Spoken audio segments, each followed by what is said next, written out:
Hello good morning दोस्तों। Welcome to project planning academy channel.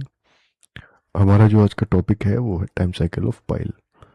Time cycle of pile क्या होता है, उससे पहले ये बताने से पहले मैं आपको थोड़ा सा चैनल के बारे में बता देता हूँ। हम हमने एक पटना मेट्रो के नाम से एक सैम्पल प्रोजेक्ट लिया है। एक्चुअली हम मेट्रो कंस्ट्रक्शन को प्राइमवेरा P6 में कैसे प्लान करते हैं उसी के ऊपर एक पूरा कोर्स इस चैनल पे डिस्क्राइब कर रहे हैं। ठीक है। अगर आपने पुरानी वीडियो नहीं देखी है तो आपको अब पुरानी वीडियो देख लीजिएगा। उसमें पुरानी वीडियो में हमने अच्छे से बताया है कि कैसे कैसे क्या सारी एक्टिविटी होती हैं। ठीक है। ये हमारा चैनल है, यूट्यूब चैनल है, इस पे आप जाके देखिएगा तो आपको सारा डिटेल मिल जाएगा। ठीक है। तो चलिए आज शुरू करते हैं हम अपना टॉपिक जो है टाइम साइकिल ऑफ पाइल। सबसे पहले हम देखेंगे थोड़ा सा, मैंने डेफिनेशन समझाने की कोशिश की है पाइल के बारे में। तो पाइल क्या होता है? ठीक है, पाइल क्या होता है? पाइल एक हमारा एक डीप फाउंडेशन होती है जो बिल्डिंग या स्ट्रक्चर का लोड कमज़ोर मिट्टी से नीचे स्ट्रॉन्ग सॉइल तक ट्रांसफ़र करती है। ये कुछ लोग,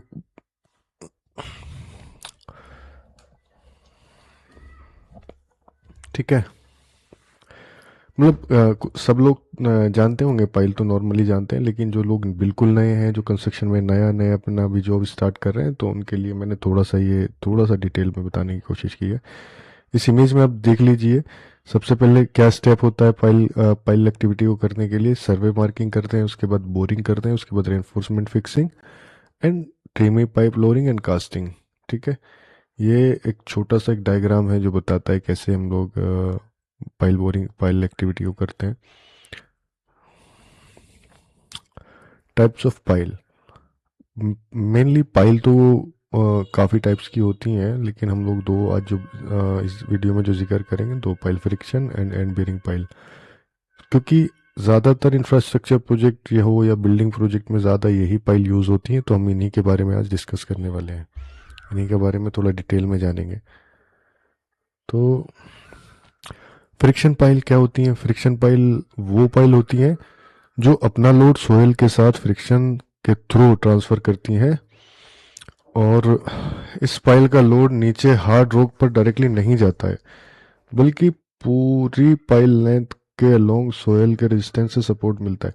दोस्तों, मैंने डेफिनेशंस को बहुत सिंपल और हिंदी में ही रखने की कोशिश की है, जिससे आपको अच्छे से समझ में आ जाए। ठीक है। फ्रिक्शन पाइल अपना वेट और स्ट्रक्चर का लोड मिट्टी के साथ चिपक कर ट्रांसफर, मतलब ये इसमें कोई बॉटम में कोई सपोर्ट नहीं रहता है हार्ड रॉक का या कोई, ये तो ये सिर्फ सोयल फ्रिक्शन से ही लोड को ट्रांसफ़र करती है साइड सरफेस पर फ्रिक्शन पाइल। इसका थोड़ा की पॉइंट्स हम लोग देख लेते हैं। ठीक है। पाइल ज़्यादा डीप होती है, ज़्यादा इसकी पाइल की लेंथ भी होती है, लोड ट्रांसफ़र होता है साइड सरफेस पे, 2-3 केज लैपिंग होता है, ये सब नॉर्मल चीज़ें हैं, और 10 to 12 आवर्स इसका टाइम साइकिल होता है। अब देखते हैं and bearing pile. And bearing pile वो पाइल होती है जो अपना लोड डायरेक्टली हार्ड रॉक या वेरी स्ट्रॉन्ग स्ट्रेटा पे ट्रांसफ़र करती है। इस पाइल का मेन सपोर्ट पाइल का टो, यानी नीचे का एंड होता है, जहाँ से वो पूरा सपोर्ट लेती है पाइल, जहाँ वो लोड को ट्रांसफ़र करती है। ये पाइल नीचे जाके हार्ड रॉक पे रेस्ट करती है, वहीं पे सारा लोड ट्रांसफ़र करती है। सिंपल वर्ड्स में एक बार और देख लेते हैं। एक हैंड बेयरिंग पाइल अपना पूरा लोड नीचे मजबूत हार्ड रॉक के ऊपर टिका कर देती है। ठीक है। जो भी इसका लोड होता है ना पूरा, वो नीचे हार्ड रॉक में ही ट्रांसफ़र होता है।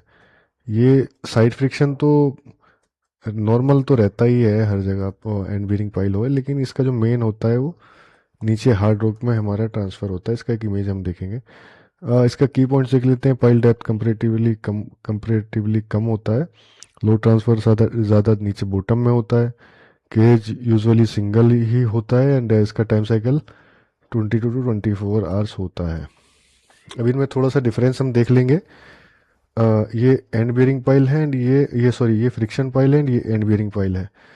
सॉइल के साथ फ्रिक्शन से लोड ट्रांसफ़र करती है, ये डायरेक्टली हार्ड रॉक को ट्रांसफ़र करती है। लोड का मेन सोर्स होता है पाइल का साइड सरफेस होता है और इसका पाइल का बॉटम लोड का मेन सरफेस होता है।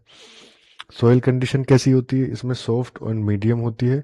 इसमें hard rock and very hard strata होता है, इसलिए बोरिंग टाइम इसमें ज़्यादा लगता है। पाइल डेप्थ इसकी ज़्यादा होती है, 25 मीटर से 35 मीटर तक होती है। इसमें कम 10 से 12 मीटर भी होती है। 12 मीटर 10 से 12 से भी ज़्यादा होती है, अप्रोक्स इसमें 10 से 12 ही मीटर एवरेज रहती है। केज लेपिंग डेप्थ ज़्यादा होती है तो केज लेपिंग भी ज़्यादा होती है। मोस्टली इसमें सिंगल केज होता है। केज लोअरिंग ज़्यादा टाइम लेता है, 2 से 3 घंटा इसमें केज लोअरिंग में लगता है।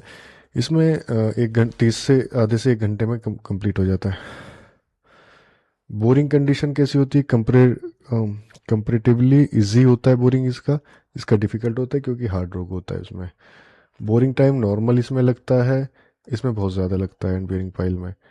टिपिकल लाइफ साइकिल नहीं, time cycle. Typical time cycle 10 to 12 hours होता है, इसका 20 to 24 आवर्स होता है। रिस्क फैक्टर क्या है? इसमें मीडियम होता है, इसमें हाई होता है, क्योंकि रॉक अवेलेबिलिटी इसमें चेक करनी होती है।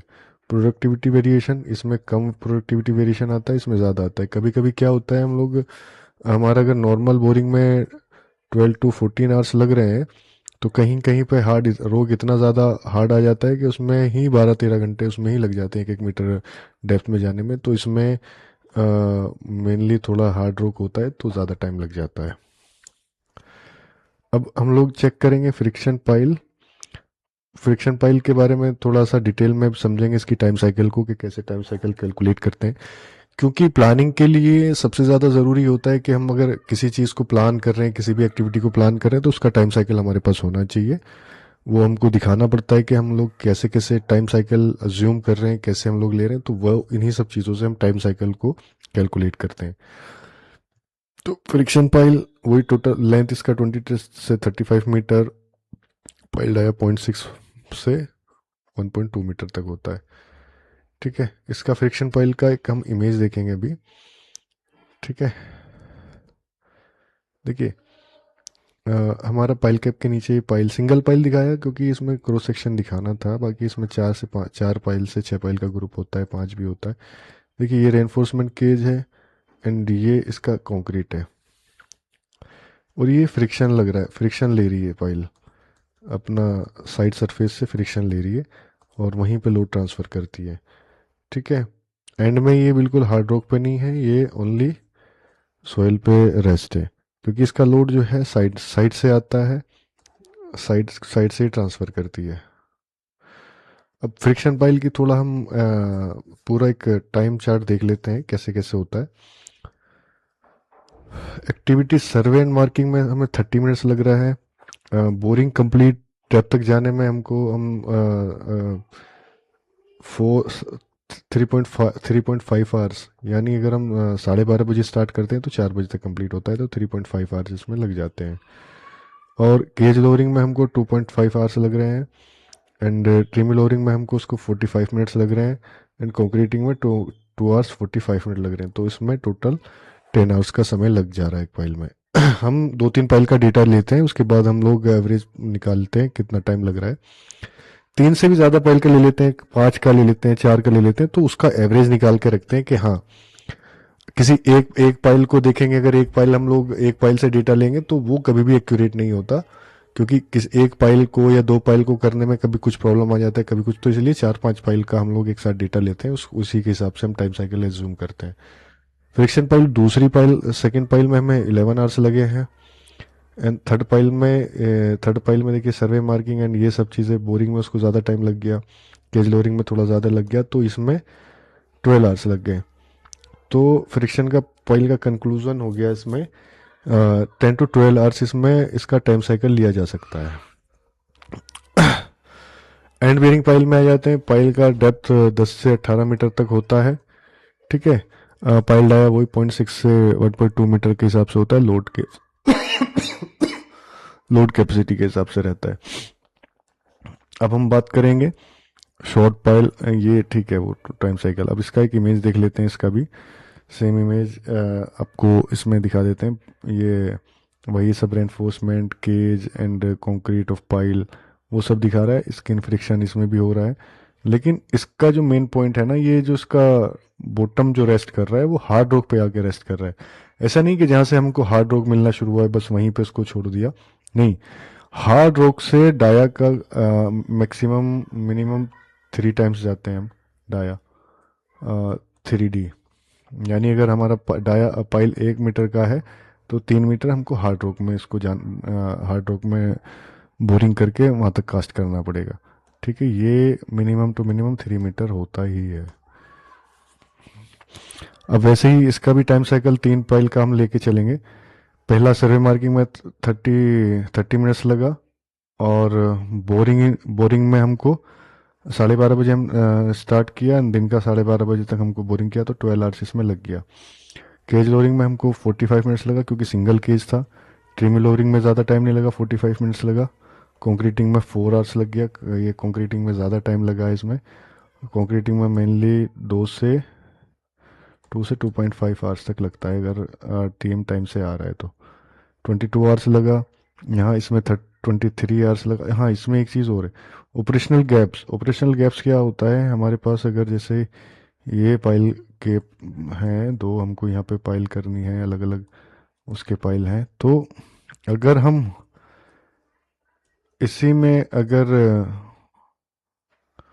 ऑपरेशनल गैप, तो खैर ये तो मैं दूसरी चीज़ आपको बता रहा हूँ। ऑपरेशनल गैप जो होता है वो, जैसे हमने एक पाइल किया तो सेकंड पाइल को करने में सारी चीज़ें शिफ्ट करनी करनी पड़ती है उधर, अगर हमें दूसरे ग्रुप पे जाना है तो उसको ऑपरेशनल गैप लिया है।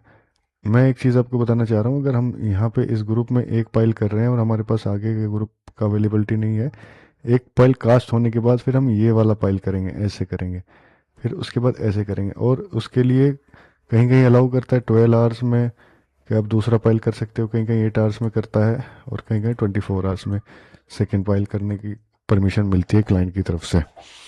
क्योंकि कंटिन्यू हम नहीं कर सकते तो इसीलिए हम क्या करते हैं, हम दो ग्रुप को एक साथ लेके चलते हैं एक मशीन से। ये हमारा पाइल है, इसमें ये 4 पाइल है, ठीक है। ये वाला मशीन ये पाइल करेगा, फिर उसके बाद तुरंत ये पाइल करेगा, फिर उसके बाद ये जो भी अवेलेबिलिटी ये वाला पाइल कर देगा, फिर यहाँ से सीधा यहाँ आएगा, फिर वहाँ से सीधा, मतलब एक एक छोड़ के पाइल करता है दूसरे ग्रुप पे, क्योंकि जिससे हमने जो पाइल कास्ट किया है उसको सेटलमेंट उसका होने के लिए उसको टाइम मिल जाए। ओके, तो अभी हम दूसरी पाइल का देखेंगे तो 23 आवर्स आ रहा है, एंड थर्ड पाइल का 24 आवर्स आ रहा है, तो इसका एवरेज टाइम 22 से 24 आवर्स ले सकते हैं हम। ठीक है, तो दोस्तों ये था हमारा पाइल का टाइम साइकिल। आई होप आपको अच्छे से समझ में आ गया होगा टाइम साइकिल कैसे लेते हैं। ठीक है, इसके बाद हम लोग देखेंगे आगे नेक्स्ट वीडियो में पाइल कैप का टाइम साइकिल एंड पियर का टाइम साइकिल कैसे लेते हैं। ठीक है, उसके बाद पियर कैप का टाइम साइकिल, एंड उसके बाद हम बढ़ेंगे अपनी एक्टिविटीज़ के प्राइमरी P6 में कैसे एक्टिविटी में एक दूसरे से लिंक करना है, उनका ड्यूरेशन कितना रखना है, वो सब चीज़ें देखेंगे। ठीक है, तो वीडियो आपको अगर अच्छा लगता है तो प्लीज़ वीडियो को लाइक करके कर दिया करें, और वीडियो को शेयर भी ज़रूर किया करें, इसको रिक्वायरमेंट है, एंड चैनल को भी सब्सक्राइब कर लिए। Thank you.